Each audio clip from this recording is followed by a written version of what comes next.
Asante sana, Minister. That was a great introduction. It set us up nicely for this conversation with Mo Dewji. Now, Mo, it's been a pretty incredible past year in Tanzania, as it has been across the world, I guess. But you've had a change of president, as we've seen.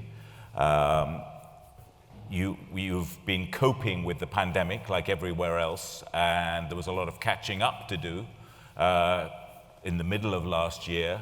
Now you seem to have made big progress on that. But the minister, the president, has introduced a number of very important reforms, both on the political front, the liberalization of politics to some extent. I believe we're now heading for talks on a new constitution or a revised constitution. And personally speaking, I'm happy to see the liberalization of the media laws and so on. But I know your area is obviously business, and you've been under big pressure on the business front, the losses because of the pandemic, and now we have the impact of Moscow's war on Ukraine, which is affecting the global economy in all sorts of unexpected and unintended ways, perhaps, but it's obviously extremely important. And of course, you're operating in East Africa against the backdrop of the worst drought in 4 decades. So I wondered if we could start off by you explaining how you, as a businessman, and the business community in in Tanzania have adapted to what's going on in the region, places like Mozambique and South Africa and so on, but also the bigger picture, how you've adapted to the new government and what type of relationship you have with the new government. So I think during the pandemic, basically Tanzania never went under lockdown. So we did not suffer in terms of production or industrial production. Things were normal. People did get sick because we have largely a very youth population. Not many deaths happened. And then we lost our president, and our vice president constitutionally became the president. And she is the only head of state today in Africa, Her Excellency Samia Suluhu Hassan. I mean, this has brought a very positive vibe in the country. She's opening up the country for investment. There was a lot of uncertainties in the past, but she has really worked hard. I mean, you come in, you invest, you're protected. If you're making bigger investments, you get incentives. We had problems in terms of expats to come and work in the country. She has fixed that issue. To a certain level, you get corporate tax holidays. But most importantly, you need security. And if you're coming in with big investments, then you can do London arbitration to protect yourself, etc., etc. So I think President Samia Suluhu has done a fantastic job, and we are hopefully projecting to grow above 5%. And Tanzania is one of the few countries, unlike Malawi, I think it devalued by 25%. There's shortages of dollars in Kenya, but this has been mitigated very well by the president and the central bank governor in Tanzania. Dollar availability has been consistent, but most importantly, the devaluation hasn't happened. And if you really go and see a country in Africa, in the last 6 years, I think the shilling must have devalued only 2% against the US dollar. So the country is in a strong footing. It's very strategically placed, and I want to talk a little bit about the region because you have 7-8 countries around it, and a very peaceful country. I used to be a member of parliament, and very friendly people. The country is open for tourism. Recently, she did this royal tour. She went and did an opening in the US. And of course, this all makes sense because she keeps on saying you have Sharm el-Sheikh and you have Marrakesh, who have 12, 13, 14 million tourists going every year. And then you have Tanzania, and you have the Serengeti, and the Ngorongoro and Mount Kilimanjaro, and beautiful Zanzibar.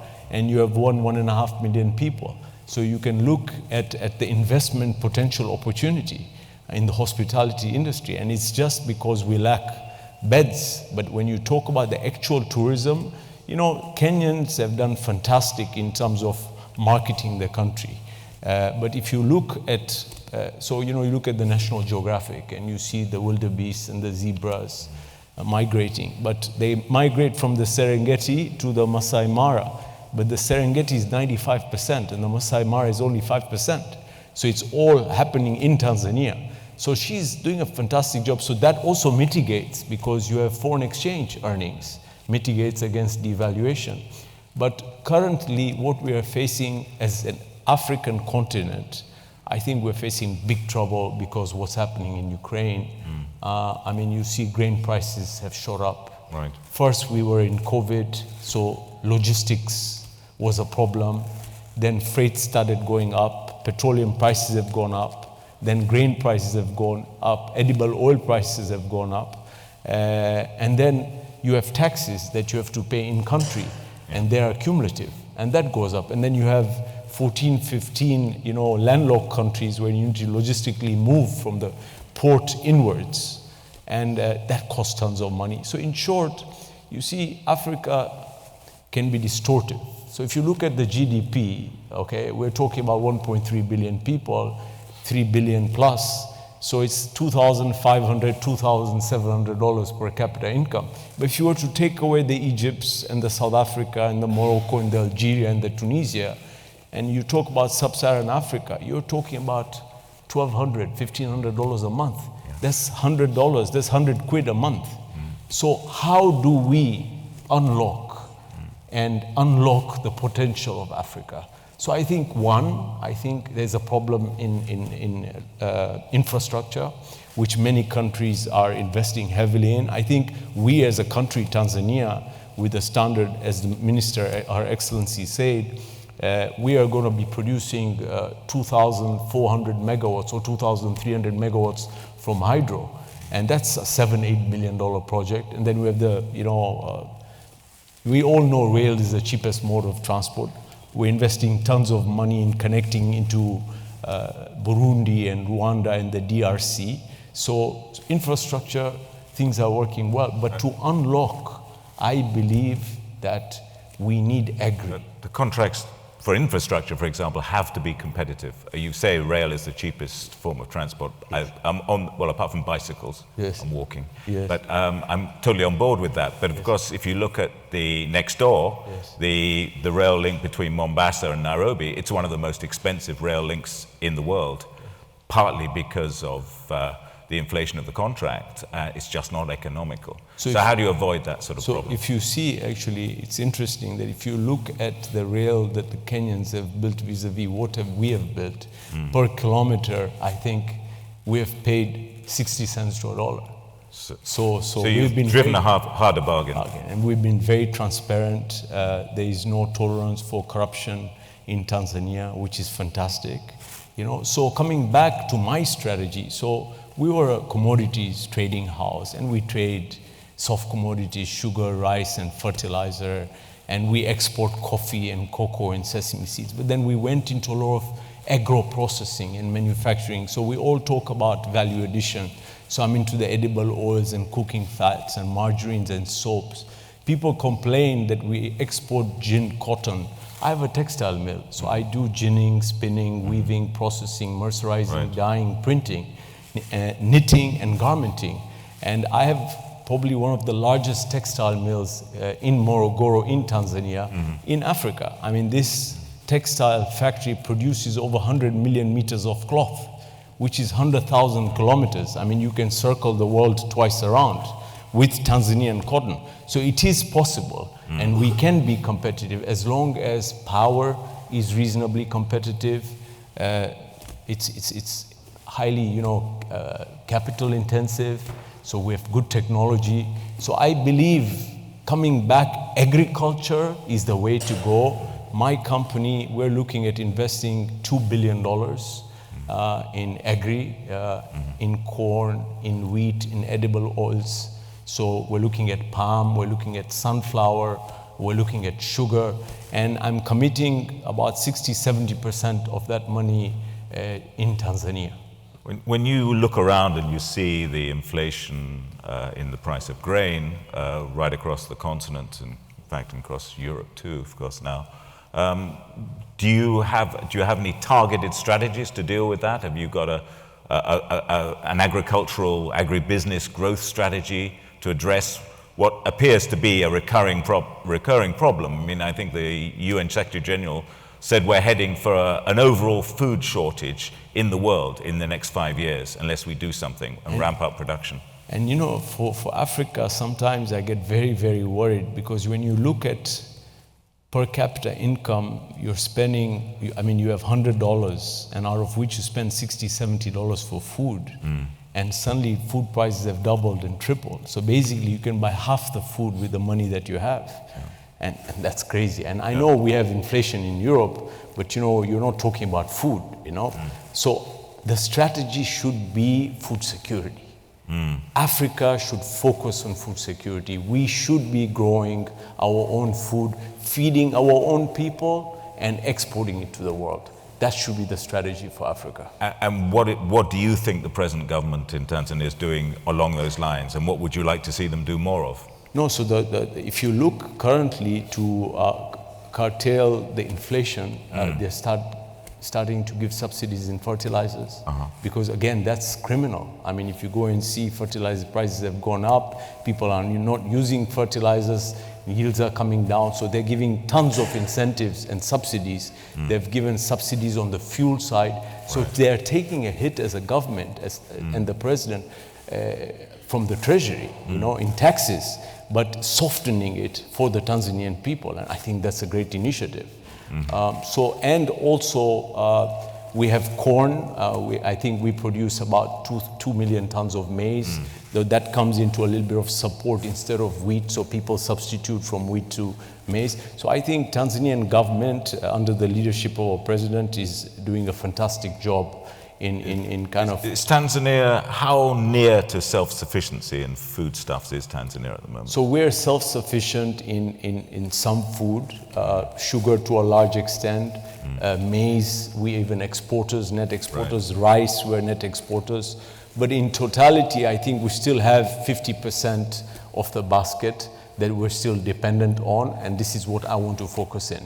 And are you discussing with your fellow business leaders what can be done in terms of the ramp up, the production and the logistics and distribution? Yeah, so you see, this is a long game. You need to have patient capital. Agriculture is not an easy game. Yeah. But I've floated it to, it's also impact investing. So I've floated it to my friends in the US and here, and people seem positive. So we are going to go in a big way and invest a couple of $1 billion in that agri sector. Couple of billion dollars. Yes. And through what vehicle? I mean, what's the strategy there? So my idea is that I'm ready to commit maybe 20% of that equity to start with. 20% of the 2 billion. Yes. And then maybe raise the rest of that money through, again, ADB, Afri-Exim, or you have Norfund, or you have FMO, DG, and then you have pension funds out of the US that are also very interested. When you talk about food security in Africa, I think it's a no-brainer. I mean, it's not tech, but it's tangible and it's real, And on the other side of that, of course, is the food trade, the food importers, who have been doing very well until now. Yes. How do you feel about that? Should they be taxed a lot more? For sure. I mean, what kind of incentives can you get to move people from trading and importing food into the slightly riskier, or much riskier in some cases, venture of actually growing, processing and distributing that food? So ideally, if you see Tanzania, or if you look at my father, he used to be a trader, and the traders were always the winners. But then the government wanted to industrialize, and you needed to value add. So they came up with a policy where you bring in crude products, you pay 0% tax. If it's semi-refined, it's 10%, and if you bring finished goods, 25, and now with the EAC saying 35%. Right. So this gives a protection and gives an incentive for you to manufacture, value add, employ people, and pay taxes. So I think Africa has woken up in terms of protecting their markets and protecting it from, finished goods. So traders in the long term are always going to be the losers, I believe. And that is why, if you see my business, I have over 42 different manufacturing industries. We compete and corner Unilever, Procter & Gamble. Now I'm competing with Coca-Cola and Pepsi with a homegrown cola, etc. So I think that's the way, and that's the future. And I mean, what about the other big natural resources? Tanzania's now a big gas producer. How is that playing out? And if you had a lot of European gas buyers knocking at your door trying to get you to divert some of your gas in their direction because of the shutdown of Russian gas? So I think, for us it's an advantage. If you see that we've hit about 40 trillion cubic feet of natural gas in the south of Tanzania. So the big boys, the Shell, ExxonMobils, and Equinors are there. And now, we're probably going to have the largest investment ever the country's had. It's $40 billion of an LNG train. Now we'll have to be able to convert the natural gas and liquefy it, and then create a terminal to be able to export. So there is some runway left, but I think this is going to change the whole trajectory of our country. Really? And your market, your export market, because I know you want to lose quite a lot of it domestically, your export market would be mainly Asia, I guess, across the Indian Ocean. For sure, Asia and Europe now.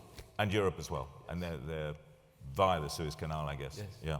Yeah. I think we've got time for one more question. And in line with the theme today, you've talked about your father starting in trading, and you've run with the ball, as they say in the Premier League. You've now built, on the basis of a trading empire, you built a manufacturing empire. What are you doing personally and your sort of cohort of business leaders at the moment to bring on the next generation? How are you trying to inspire them to take things further and move to the next stage of manufacturing, processing, sort of economic sovereignty in a way? So I've joined I signed the Giving Pledge, and it's an initiative by Bill Gates and Warren Buffett, pretty much committing 50% of our wealth for philanthropy. And I'm investing tons of money in education. We have the More Scholars program, but we're also focusing on entrepreneurship, capacity building, but interest-free loans, et cetera, and creating this new breed of entrepreneurs that are young and that are educated, and we skill them. And I think these are going to be the future for Africa. Great. Well, thanks very much, Mo. Thanks for listening, and I would like to invite the next interviewee.